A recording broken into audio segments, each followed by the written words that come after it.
जब अभी जम्मू पे आते हैं, ठीक है, आपने बात की थी कि ये उर्दू कंपलसरी कर दिया गया। उर्दू तो चलो पहले से चल रहा था, गलत है। लेकिन कुछ नेता ना इस पे ये भी बयान दे रहे हैं कि अगर उर्दू है तो डोगरी भी होना चाहिए, कश्मीरी भी होना चाहिए, गोजरी भी। को अनिवार्य क्यों बनाया है? आप हिंदी इंग्लिश को अनिवार्य रहने दीजिए ना।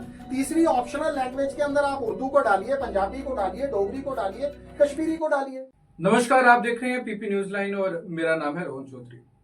महाराष्ट्र की राजनीति में एक ऐसा बदलाव आया है जो शायद किसी ने सोचा नहीं होगा।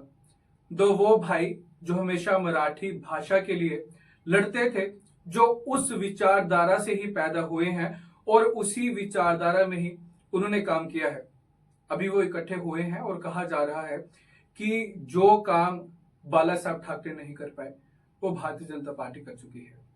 लेकिन इसको लेकर जम्मू कश्मीर में कैसा माहौल है, वो इसके बारे में क्या सोचते हैं, इस पर खास बातचीत करने के लिए हमारे साथ मौजूद हैं जम्मू कश्मीर और लद्दाख शिवसेना के प्रमुख मनीष साहनी जी। सर बहुत बहुत स्वागत है। जी जी शुक्रिया। सर, ये महाराष्ट्र की राजनीति में ये तब्दीली हुई है, फिर बाद में जम्मू में भी आएंगे, लेकिन ये जो तब्दीली देखने को मिली है इस पर आप क्या कहेंगे? देखिए, बहुत उत्साहित है, वंदनीय बाला साहब ठाकरे के शिव सैनिक। बिल्कुल बाला साहब ठाकरे का भी सपना था जो अब साकार हो गया। जाने अनजाने में बीजेपी ने ही वो कर दिखाया। वैसे तो बीजेपी की ऐसी कोई प्रथा नहीं है। हम बीजेपी के पूर्व के अंदर तमाम क्रियाओं को देखें तो वो बीजेपी ने हमेशा तोड़ने वाली राजनीति की है, मगर ये जाने अनजाने में बीजेपी से जोड़ने वाली राजनीति हो गई।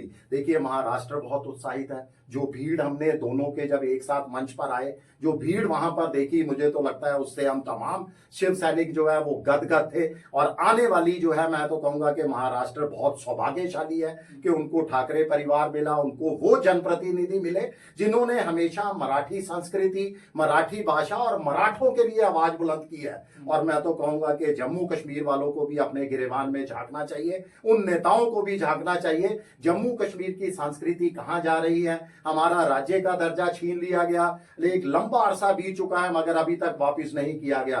डोगरा पहचान, डोगरी भाषा, डोगरी संस्कृति को लेकर एक सीख जरूर हमारे नेताओं को भी, जनप्रतिनिधियों को भी शिवसेना से, महाराष्ट्र से जरूर लेनी चाहिए। मुनीष जी, एक सवाल पूछूंगा मैं आपसे, आप अपने आप को जम्मू कश्मीर का मानते हो या जम्मू का मानते हो? देखिए, जम्मू कश्मीर, हमारा जम्मू कश्मीर एक राज्य है और जम्मू कश्मीर ही भारत का अभिन्न अंग है। उसके अंदर हमें सबसे ज्यादा दुख जब होता है, आपने जम्मू कश्मीर अभी प्रोनाउंस किया, जम्मू पहले आया, मगर अभी तक जो जम्मू के साथ राजनीति खेली गई है उसमें कश्मीर को पहले रखा गया और जम्मू को जो है वो दूसरी पंक्ति में धकेल दिया गया। वहां जो है कहीं ना कहीं दिल को दुख होता है कि जम्मू को किस लिए नजरअंदाज किया जा रहा है। देखिए, कश्मीर तो ऑलरेडी फोकस्ड है। आप जितनी भी पूर्व के अंदर मौजूदा केंद्र सरकार, कोई भी राज्य सरकार ले लीजिए, तमाम लोगों ने अगर फोकस रखा है तो कश्मीर केंद्रित फोकस रखा है। उस कश्मीर केंद्रित फोकस में कहीं ना कहीं जम्मू जो है वो धूमिल हो रहा है। चलिए जम्मू में ही आते हैं। आपने जैसे वहां भाषा की बात की थी, अच्छा, आप सबसे पहले हम वहीं आते हैं, फिर जम्मू में फिर से आएंगे। आप ये जो फैसला हुआ है, इकट्ठे हो गए दोनों भाई, और महाराष्ट्र में मराठी को लेकर इतना वो जो प्रेम बढ़ रहा है, और उसमें कई वीडियोज ऐसी भी आ रही हैं कि जो हिंदी भाषी हैं उनको मोलेस्ट किया जा रहा है, उनको मारा जा रहा है, हरास किया जा रहा है जगह जगह पे, तो उसको कितना सही? देखिए, नहीं, बिल्कुल वो सारी फेक वीडियो नहीं। वो तमाम चीजें जो है, माननीय हमारे जो पक्ष प्रमुख है, आप बताइए, हमारे पक्ष प्रमुख माननीय उद्धव बाला साहब ठाकरे का एक भी ऐसा बयान या एक भी ऐसा जो वो वीडियो जो तमाम लगा पर वायरल किया जा रहा है ना, ये बीजेपी की नीति है।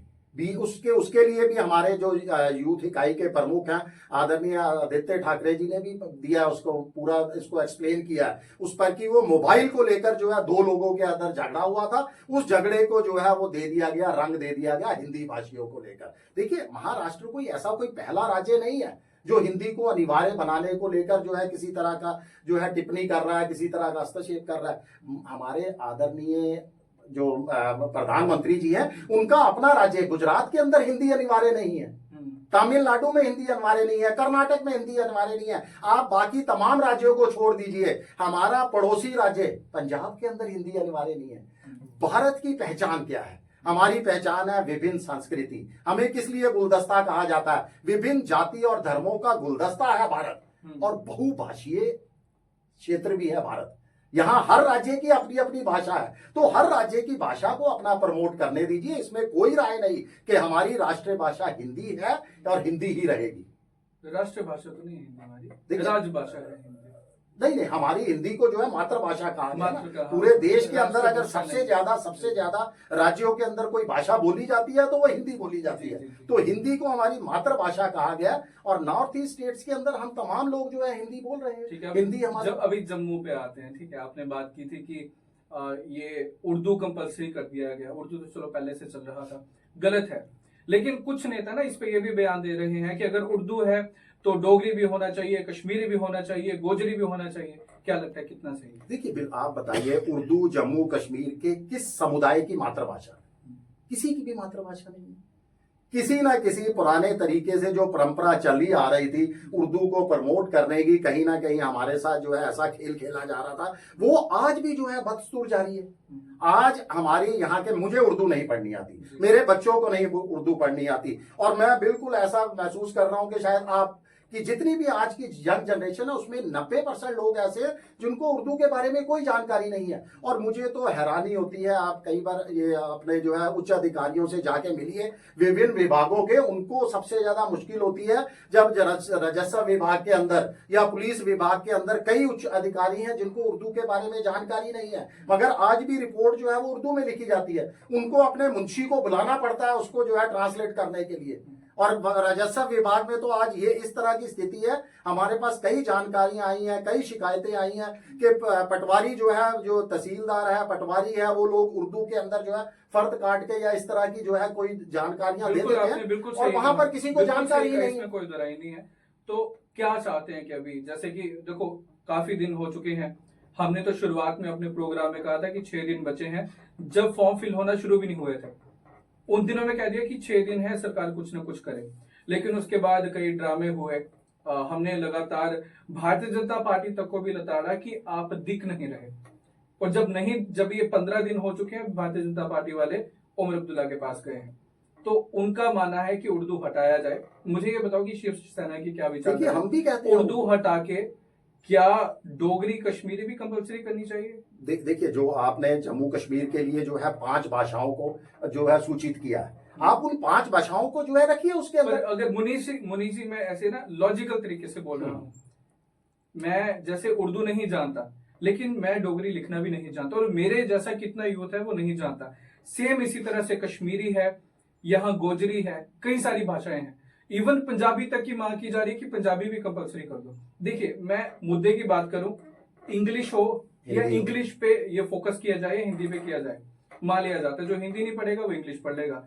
लेकिन ये चीजें ऐड करना कि कश्मीरी भी हो फिर डोगरी भी हो, मुझे बताओ ये मतलब गुलदस्ते के चक्कर में आपको नहीं लगता कि ये मैसअप हो जाएगा सिस्टम? जो आपकी डिमांड है कि सारे के सारे ये होने चाहिए। बहुत अच्छा सवाल है। हमारी डिमांड ये नहीं है कि सबके सब होने चाहिए। आप 2 भाषाएं, इंग्लिश और हिंदी, ऐसी है 2 भाषाएं हैं जो 99% लोगों को एक्सेप्टेबल है। आप उन 2 को अनिवार्य बना के चलिए, बाकी को आप ऑप्शनल रखिए। देखिए, अभी इस समय जम्मू कश्मीर के अंदर 5 आधिकारिक भाषाएं हैं, पंजाबी उसके अंदर इंक्लूड नहीं है। तो क्या 5 आधिकारिक भाषाओं में हर विभाग में काम होता है? नहीं होता ना। काम तो आपके पास हिंदी और इंग्लिश के अंदर ही होता है। आप उर्दू को जो जबरदस्ती जो है अनिवार्य बनाकर उसकी जानकारी, हम ये चाहते हैं, आपने उर्दू को अनिवार्य क्यों बनाया है? आप हिंदी इंग्लिश को अनिवार्य रहने दीजिए ना। तीसरी ऑप्शनल लैंग्वेज के अंदर आप उर्दू को डालिए, पंजाबी को डालिए, डोगरी को डालिए, कश्मीरी को डालिए। वो तीसरी आप ऑप्शनल भाषा के अंदर उसकी जो है वो जानकारियां रख लीजिए।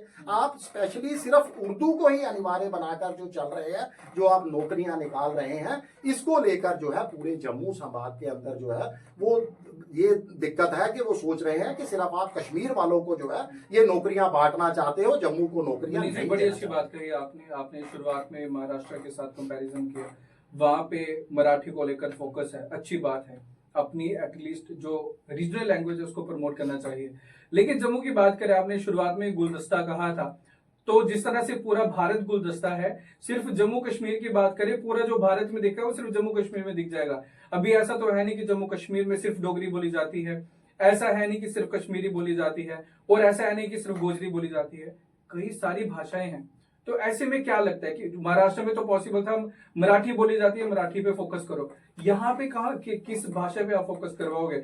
अगर आप जम्मू में करवाते हो तो फिर वो जम्मू के लिए रहेगा टिपिकल डोगरा, लेकिन आप जम्मू कश्मीर के अपने आप को कहते हो तो सारी भाषाएं एक साथ आनी चाहिए।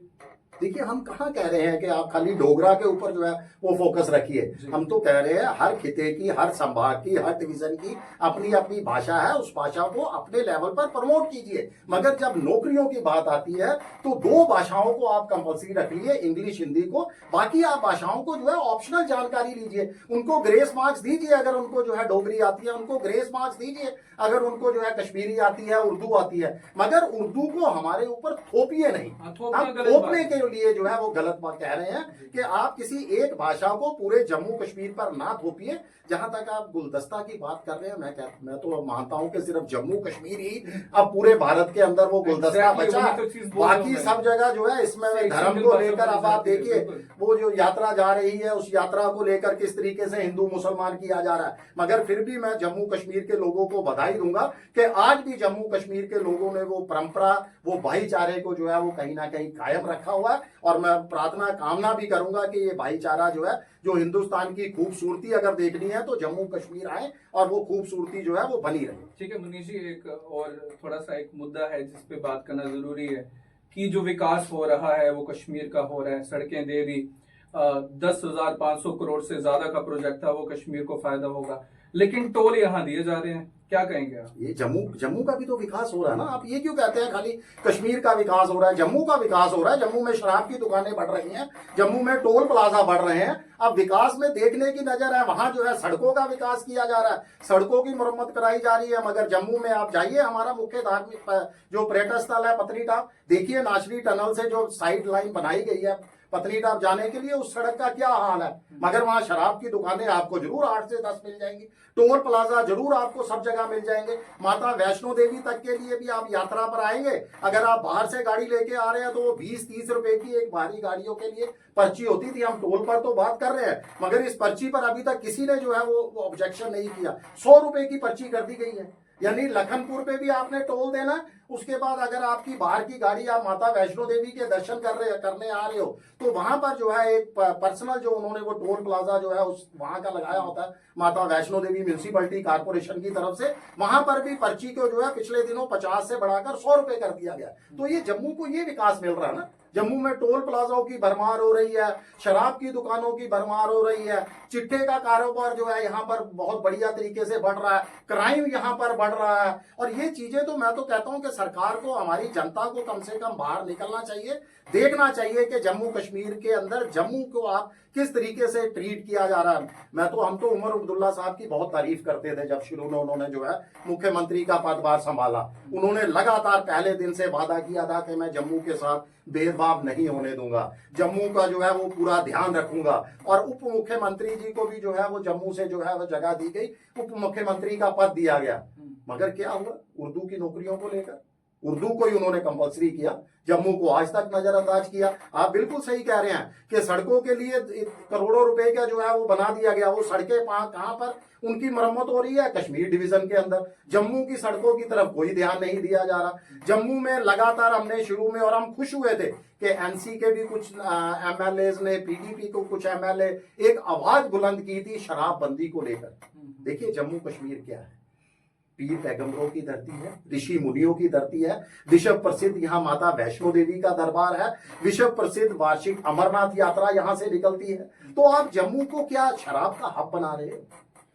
लेकिन मुनीष जी, शराब की बात करेंगे बहुत बड़ी डिबेट हो जाएगी, क्योंकि लॉजिकल तरीके से अगर देखा जाए ना तो सबसे ज्यादा बनने वाले वहां हैं जहां पे शराब बंद है। इस पे कभी हम आपसे अलग से डिबेट बिल्कुल आपने विकास की बात की, मैंने तब बताया कि शराब की दुकानों का विकास हो रहा है यहाँ पर, बिल्कुल टोल प्लाजा का विकास हो रहा है यहाँ पर। जी देखिए, शिवसेना हमेशा से आवाज बुलंद करते आई है, हमेशा से जम्मू से जुड़े कई मुद्दे होते हैं, हमेशा आगे रही है।